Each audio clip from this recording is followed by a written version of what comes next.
ସୁଭଦ୍ରା ଯୋଜନାରେ ନୂତନ ନିର୍ଦ୍ଦେଶାବଳୀ ଆସି ସାରିଛି। ଆପଣମାନେ ଦେଖିପାରୁଥିବେ, କିନ୍ତୁ ମୁଁ ଏବେ ଏ ବିଷୟରେ କହିବିନି, ଭିଡ଼ିଓର ଶେଷରେ କହିବି। ଯେଉଁମାନେ ଅଲରେଡ଼ି ଟଙ୍କା ପାଇ ସାରିଲେଣି ସେମାନେ ଦେଖନ୍ତୁ, ଯେଉଁମାନେ ପାଇନାହାନ୍ତି ସେମାନେ ବି ଦେଖନ୍ତୁ। ଆପଣ ଭାବୁଥିବେ ମୁଁ ଭ୍ୟୁ ହିସାବରେ ଭ୍ୟୁ ଅଧିକା ଆସିବ ବୋଲି କି ମୁଁ ଏମିତି କହିବା ଦ୍ୱାରା ଆପଣ ଦେଖିବେ ମୋର ଅଧିକା ଚ୍ୟାନେଲ ଗ୍ରୋଥ କରିବ, ମୁଁ ସେଥିପାଇଁ କହୁଛି ନାହିଁ। ଆପଣ ଭିଡ଼ିଓ ଦେଖିଲେ ଜାଣିପାରିବେ। ଏଇଠି ଦେଖନ୍ତୁ, ଆପଣ ଦେଖିପାରୁଥିବେ ସ୍କ୍ରିନରେ ନୂତନ ନିର୍ଦ୍ଦେଶାବଳୀ କ'ଣ ଆସିଛି।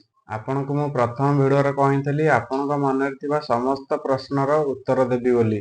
ଆଜିର ଭିଡ଼ିଓ କ'ଣ ଅଛି ଆପଣମାନେ ଜାଣିସାରିବେଣି। ଏ ଚ୍ୟାନେଲ ମାଧ୍ୟମରେ ମୁଁ ଯାହା ବି ଜଣାଇବି ସମସ୍ତ ସଠିକ୍ କଥା ହିଁ ଜଣାଇବି। ସୁଭଦ୍ରା ଯୋଜନା ଆରମ୍ଭ ହେଲା ସେତେବେଳେ ସମସ୍ତେ କହିଲେ ଇନକମ୍ ସାର୍ଟିଫିକେଟ୍ ଦରକାର ବୋଲି, କିନ୍ତୁ ମୁଁ ମନା କରିଥିଲି ନାହିଁ, ଇନକମ୍ ସାର୍ଟିଫିକେଟ୍ କୌଣସି ପ୍ରକାରରେ ଦରକାର ନାହିଁ। ଆସନ୍ତୁ ଏ ଭିଡ଼ିଓ ମାଧ୍ୟମରେ ସୁଭଦ୍ରା ଯୋଜନା ଉପରେ କିଛି ତଥ୍ୟ ଜାଣିବା। ପଏଣ୍ଟ ନମ୍ବର 1, ଆପଣମାନେ ଭାବୁଛନ୍ତି ମୁଁ ଯେତେବେଳେ ଆବେଦନ କରିଥିଲି ସୁଭଦ୍ରା ଫର୍ମ ସେତେବେଳେ ମୁଁ ଗ୍ରାମ ବ୍ୟାଙ୍କ ଦେଇଥିଲି। କାହିଁ ଏପର୍ଯ୍ୟନ୍ତ ହେଲାଣି ତ ଗ୍ରାମ ବ୍ୟାଙ୍କ ପାଇଁ କିଛି ମେସେଜ ଆସିନି 5,000 ଆସିଲା ବୋଲି। ମୁଁ ବାଲାନ୍ସ ଚେକ୍ କରିଥିଲି, ମୋର ଯେତିକି ଟଙ୍କା ଥିଲା ଗ୍ରାମ ବ୍ୟାଙ୍କରେ ସେତିକି ଟଙ୍କା ଅଛି। ତାହେଲେ ମୋର କ'ଣ ସୁଭଦ୍ରା ଆସିନି? ନାହିଁ ଆଜ୍ଞା, ସେମିତି କିଛି ନୁହେଁ। ଆପଣ ଫାଷ୍ଟ ଭାବନ୍ତୁ ଆପଣଙ୍କର କେଉଁ ଆକାଉଣ୍ଟରେ ଆଧାର ଲିଙ୍କ ଅଛି। ଆଧାର ଲିଙ୍କ ଥିଲେ ବି ହେବ ନାହିଁ। Debit link, only debit link କେଉଁ ଆକାଉଣ୍ଟରେ ଅଛି ସେଟା ଫାଷ୍ଟ ଚେକ୍ କରନ୍ତୁ। ପଏଣ୍ଟ ନମ୍ବର 2, ଆମେ କେମିତି ଜାଣିବା ମୋର କେଉଁ ଆକାଉଣ୍ଟରେ ଡେବିଟ୍ ଲିଙ୍କ ଅଛି ବୋଲି? ଜାଣିବା ତା ପୂର୍ବରୁ ଫାଷ୍ଟ ଜାଣନ୍ତୁ ଆପଣଙ୍କ ଆଧାର କାର୍ଡରେ ମୋବାଇଲ ନମ୍ବର ଲିଙ୍କ ଅଛି ତ? ଯଦି ଅଛି, ହଁ ଅଛି, ତାହେଲେ ଭିଡ଼ିଓର ଶେଷରେ ମୁଁ ଦେଖେଇବି କେମିତି ଚେକ୍ କରିବେ କୌଣସି ଆକାଉଣ୍ଟରେ ଡେବିଟ୍ ଲିଙ୍କ ଅଛି ବୋଲି। ଭିଡ଼ିଓର ଶେଷରେ ମୁଁ କହିବି। ଯେବେ ସୁଭଦ୍ରା ଫର୍ମ ବାହାରିଲା ମୁଁ ସେବେ ଆପ୍ଲାଏ କରିଥିଲି ଜନସେବା କେନ୍ଦ୍ରରେ, କିନ୍ତୁ ଏପର୍ଯ୍ୟନ୍ତ ହେଲାଣି ମୋର ଟଙ୍କା ଆସିନାହିଁ। ମୁଁ ଭାବୁଛି ଅନ୍ୟ ଏକ ଜନସେବା କେନ୍ଦ୍ରରେ ଆପ୍ଲାଏ କରିବି। ନାହିଁ ଆଜ୍ଞା, ଆଉ ଆପ୍ଲାଏ ହେଇପାରିବନି। ଗୋଟେ ଥର ଆଧାର ଲୋଡ୍ ହେଇଛି ତ ବାସ୍। ଆପଣ ଷ୍ଟାଟସ୍ ଚେକ୍ କରନ୍ତୁ କ'ଣ ହେଇଛି ଅସୁବିଧା, ତ ଅପେକ୍ଷା କରନ୍ତୁ। ନମ୍ବର 4, ମୋର ଫର୍ମ ରିଜେକ୍ଟ ହେଇଯାଇଛି। ମୁଁ ଚାହୁଁଛି ଆଉ ଥରେ ଆପ୍ଲାଏ କରିବି।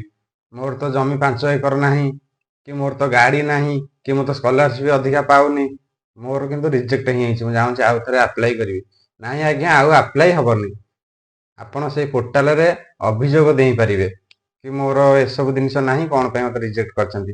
ଆପ୍ଲାଏ ହେଇପାରିବନି। ଅଭିଯୋଗ ଦିଅନ୍ତୁ, ଯାହା ନିଷ୍ପତ୍ତି ନେବେ ସରକାର ହିଁ ନେବେ, ବାସ୍। ପଏଣ୍ଟ ନମ୍ବର 5, କିଛି ଝିଅମାନେ କହୁଛନ୍ତି କିମ୍ବା ମହିଳାମାନେ କହୁଛନ୍ତି କିମ୍ବା ତାଙ୍କ ପିତାମାତା କହୁଛନ୍ତି ଯେ ମୋ ଝିଅକୁ 21 ହେଇଗଲା, 2 ମାସ ହେଲାଣି 21। କିଏ କହୁଛନ୍ତି ମୋତେ ଏ ମାସରେ 21 ହେବ, କିଏ କହୁଛନ୍ତି ମୋତେ ଆଗ ମାସରେ 21 ହେବ, ମୁଁ ଫର୍ମ ପକେଇଦେବି ଆଉ ମୁଁ ସୁଭଦ୍ରା ପଇସା ପାଇବି। ନାହିଁ ଆଜ୍ଞା, ଆପଣ କେବେ ଫର୍ମ ଆପ୍ଲାଏ କରିପାରିବେନି।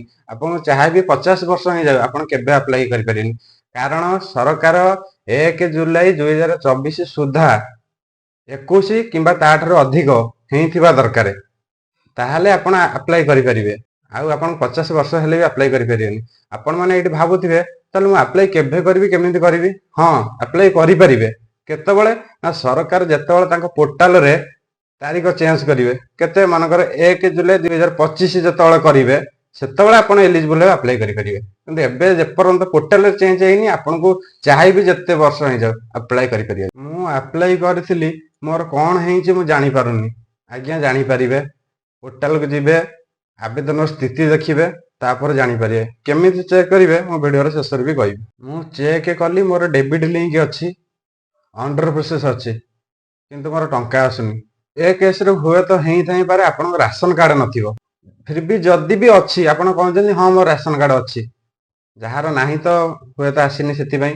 ଯଦି ବି ଆପଣଙ୍କର ଅଛି, ଆପଣ କିଛି କରିବା ଆବଶ୍ୟକ ନାହିଁ, ଆପଣ ଅପେକ୍ଷା କରନ୍ତୁ। ଆଉ ବି କିଛି ମହିଳାଙ୍କ ମନରେ ଏ ଚିନ୍ତାଧାରା ଅଛି କି ମୋର ମୋବାଇଲ ନମ୍ବର ବ୍ୟାଙ୍କରେ ଗୋଟେ ଅଛି, ଆଧାର କାର୍ଡ଼ରେ ଆଉ ଅନ୍ୟ ଗୋଟେ ଅଛି, ତ ସେଥିପାଇଁ ମୋର ଟଙ୍କା ଆସୁନି କି? ନାହିଁ ଆଜ୍ଞା, ସେମିତି କିଛି ନାହିଁ। ଡେବିଟ୍ ଲିଙ୍କ ଯଦି ଆକାଉଣ୍ଟରେ ଅଛି, ଫର୍ମ ଯଦି ଅଣ୍ଡର ପ୍ରୋସେସ୍ ଅଛି, ତାହେଲେ ଅପେକ୍ଷା କରନ୍ତୁ। ଆପଣ ବି ଅପେକ୍ଷା କରନ୍ତୁ। ମୁଁ ଚେକ୍ କଲି, ମୋର ତ ପଇସା ଆସିନି, କିନ୍ତୁ ଡେବିଟ୍ ଲିଙ୍କ ଚେକ୍ କଲି, ଯୋଉ ବ୍ୟାଙ୍କରେ ଡେବିଟ୍ ଲିଙ୍କ ଦେଖାଉଛି ସେ ବ୍ୟାଙ୍କ ମୋ ଠାରୁ ଦୂର, କିମ୍ବା ମୋର ସେ ଆକାଉଣ୍ଟ ବନ୍ଦ ହେଇଯାଇଛି। ସେ ଆକାଉଣ୍ଟ ଯଦି ପଇସା ଆସିଲା ମୁଁ ତ ହଇରାଣରେ ପଡ଼ିବି, ଯିବାକୁ ପଡ଼ିବ, KYC କରିବାକୁ ପଡ଼ିବ, ଟଙ୍କା ଉଠେଇ ପାରିବିନି। ସେ କ୍ଷେତ୍ରରେ ମୁଁ କ'ଣ କରିବି? ଆଜ୍ଞା, ତା ପାଇଁ ବି ସମାଧାନ ଅଛି।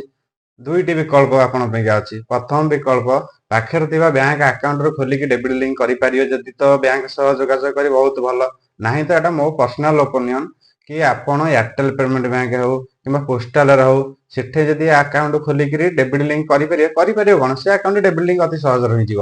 ତ ପଇସା ସେ ଆକାଉଣ୍ଟକୁ ହିଁ ଆସିବ ଭାରି, ସେ ବ୍ୟାଙ୍କକୁ କେବେ ଯିବନି। ଦେଖିବେ 24 ଘଣ୍ଟା ପରେ ଆପଣଙ୍କ ଡେବିଟ୍ ଲିଙ୍କ ଚେଞ୍ଜ ହେଇଯାଇଥିବ ସାଇଟରେ। ମୁଁ ଭାବୁଛି ଯେତିକିଟା ପଏଣ୍ଟ କହିଲି ଆପଣଙ୍କ ମନରେ ହିଁ ଏ ପଏଣ୍ଟ ଥିଲା, ଡାଉଟ୍ ଥିଲା। ତ ଆପଣ କିଛିଟା କ୍ଲିୟର ହେଇଯାଇଥିବେ, କିଛିଟା କଣ ପ୍ରାୟ ସମ୍ପୂର୍ଣ୍ଣ କ୍ଲିୟର ହେଇଯାଇଥିବେ। ଯଦି ବି ମୁଁ କିଛି ମିସ୍ କରିଯାଇଛି, କିଛି ଛାଡ଼ି ଦେଇଛି, କୌଣସି ପଏଣ୍ଟ ଆପଣଙ୍କ ମନରେ ଅଛି, ଆପଣ କମେଣ୍ଟ ଦେଇପାରନ୍ତି, ନାହିଁ ତ ସ୍କ୍ରିନରେ ଆସୁଥିବା ନମ୍ବରରେ ମୋତେ କଲ୍ କରିପାରନ୍ତି। ମୁଁ ସୁବିଧା ସମୟ ଦେଖିକି କମେଣ୍ଟର ରିପ୍ଲାଏ ଦେବି। ଯଦି ମୋ ପାଖରେ ଟାଇମ୍ ଥାଏ ମୁଁ ଆପଣଙ୍କ କଲ୍ ରିସିଭ୍ କରି ଆପଣଙ୍କ ସହ କଥା ହେଇପାରିବି। ଆପଣମାନେ ଯେତେବେଳେ ସ୍ଥିତି ଚେକ୍ କରୁଛନ୍ତି ମୋର କ'ଣ ହେଇଛି, ଆପଣମାନେ ଭାବୁଥିବେ ମୁଁ ଏ ଓଟିପି ଦ୍ୱାରା କ୍ଲିୟର କରିଦେବି, ମୋର ସବୁ ଠିକ୍ ଠାକ୍ ହେଇଯିବ। ମୁଁ ତ ଟିପ ଦେଇନଥିଲି କି ଓଟିପି ଦ୍ୱାରା କରିନଥିଲି, ୟାକୁ ଓଟିପି ଦ୍ୱାରା ଦେଇଦେଲେ ମୋର ସବୁ ମାନେ ଠିକ୍ ଠାକ୍ ହେଇଯିବ। ନାହିଁ, ଇଏ ଯୋଉ ଆସିଛି ନିର୍ଦ୍ଦେଶାବଳୀ, ଇଏ ଯୋଉ ନୂତନ ଗାଇଡଲାଇନ୍ ଆସିଛି କିମ୍ବା ଏଟା ଯୋଉ ଦେଖାହଉଛି ଡିକ୍ଲାରେସନ, ଏଟା ହଉଛି ସେଇମାନେ କରିବେ ଯେଉଁମାନେ ପଇସା ପାଇବେନି। ମୁଁ ମାନେ ଡ୍ର କରିଦେବାକୁ ଚାହୁଁଛି ମୋ ଆପ୍ଲିକେସନ, ମୋର ଦରକାର ନାହିଁ, ସେମାନେ ହିଁ ଏଥିରେ କ୍ଲିକ୍ କରିକିରି ଆଗକୁ ଓଟିପି ଦ୍ୱାରା ଦେଇକିରି ରିଜେକ୍ଟ କରିପାରିବେ ଫର୍ମ।